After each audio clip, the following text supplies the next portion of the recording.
Salut tout le monde, cette semaine, c'est avec Mathieu Lavoie, qui est collaborateur chez motoneige.ca. On se trouve à West Yellowstone, au Montana, pour le Snowshoe 2021. Et on va parler de quoi cette semaine, Mathieu? Oui, on va parler de la SX Venom 2021 de Yamaha.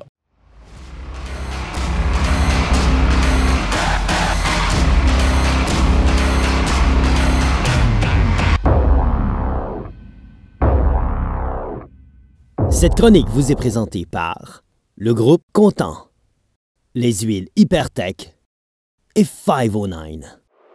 Yamaha SX Venom 2021. C'est quoi ce petit bolide-là, Mathieu? Oui, c'est un petit peu l'évolution logique. On se rappelle, il y a quelques années, qu'on a sorti les petits Snow Scott avec les 200cc. Ouais.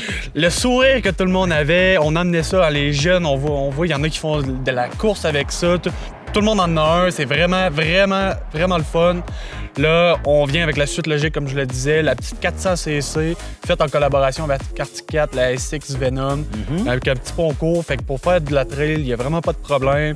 On a une tank à gaz d'une grandeur raisonnable. Fait qu'on peut se promener sans avoir besoin de traîner du gaz ou peu importe. On peut faire quand même une bonne randonnée sans problème. C'est une machine de sentier. Oui, exactement. Elle est offerte également en sport utilitaire ou en mountain. Mais celle-là qu'on s'est attardé, c'est vraiment celle-là de trail. De trail. Ouais. Et là, l'industrie, pourquoi l'industrie va vers des petites motoneiges? On le voit, là, tu sais, ils en ont sorti tranquillement des tout petites. Mais pourquoi l'industrie va vers des petites motoneiges comme ça? Bien, comme il m'a dit, il faut resetter l'industrie. On a beaucoup de motoneiges très puissants, des grosses motoneiges. Ça fait peur, hein? Tu sais, quelqu'un qui veut embarquer là-dessus pour la première fois, c'est très puissant, c'est intimidant. Tu sais, des fois, on va squeezer les mains. Si on fait ça avec le gaz puis qu'on a 200 forces en dessous de nous, là, on risque de rentrer dans un arbre. C'est très dangereux. Ouais. Fait que là, on amène une petite cylindrée, un cylindre, 400cc. Vraiment intéressant. Écoute, on se fait pas peur avec ça. On permet vraiment de se concentrer sur les mouvements, de s'amuser. On a un petit son de moteur. Ça fait passer les vieilles motoneiges, là, back in the day. C'est vraiment intéressant. Donc, ça s'adresse un peu aux gens qui veulent débuter la motoneige? Oui, mais écoute, un adulte comme nous autres, là, à chaque fois qu'on enlevait notre casque au snowshoe, tout le monde avait le sourire jusqu'aux oreilles. Ouais. Puis on a tout eu du plaisir. Puis c'est ça, hein, vraiment... à partir de l'adolescence, à partir de 16 ans, où on peut vraiment faire de la motoneige dans les trails légalement, jusqu'à un adulte peut sans problème embarquer là-dessus. Il y a une question qui me vient tout de suite en tête, c'est le côté prix. Est-ce que l'industrie a été capable de sortir une petite motoneige comme ça à un prix assez abordable?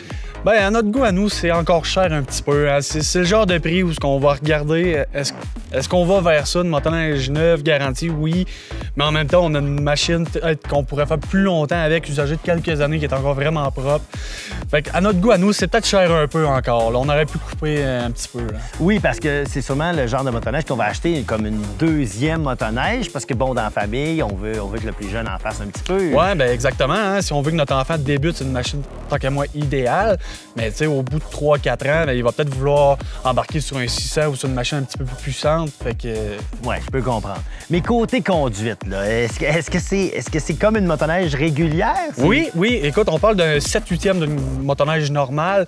Vraiment une très bonne conduite. Hein. On a tous été surpris. On faisait des belles lignes d'entrée avec ça. Là. Puis c'est vraiment stable. C'est très confortable. Suspension, c'est pas des suspensions à tout casser, mais assez confortable quand même. Là, sérieusement, je me verrais partir une journée avec ça sans problème. Puis on a eu du plaisir. Puis sérieusement, la vitesse de pointe est plus que ce qu'on a besoin au Québec. Puis en plus, c'est ça, parce que nous, on est en altitude ici. On est à peu près à 8000 pieds, donc on n'a pas 100 de la puissance. Non, puis écoute, la limite, on était capable de l'atteindre assez rapidement sans problème. Là. Fait que il n'y a vraiment pas de problème avec les 65 HP sur le 400cc. Fait que c'est une bonne pratique, c'est une bonne façon d'initier les futurs motoneigistes avec ce type de motoneige-là. Oui, puis pas juste les enfants, hein? Les jeunes adultes ou vraiment quelqu'un qui veut venir dans le sport de la motoneige. C'est vraiment intéressant. Comme on l'a dit tantôt, vraiment pas intimidant, super intuitif, très simple. Tout est simple là-dessus. Les boutons, les contrôles, hein, on set ça, il n'y avait pas de casse-tête, puis on décolle, puis il n'y a pas de problème. Parce qu'en tout cas, une chose est sûre, côté popularité, on l'a vu au snowshoe, on avait des modèles flambant neufs, des ultra puissantes, puis tout le monde se garochait. Ces petits modèles. Sur les petits, oh oui. On s'est presque battu pour ça.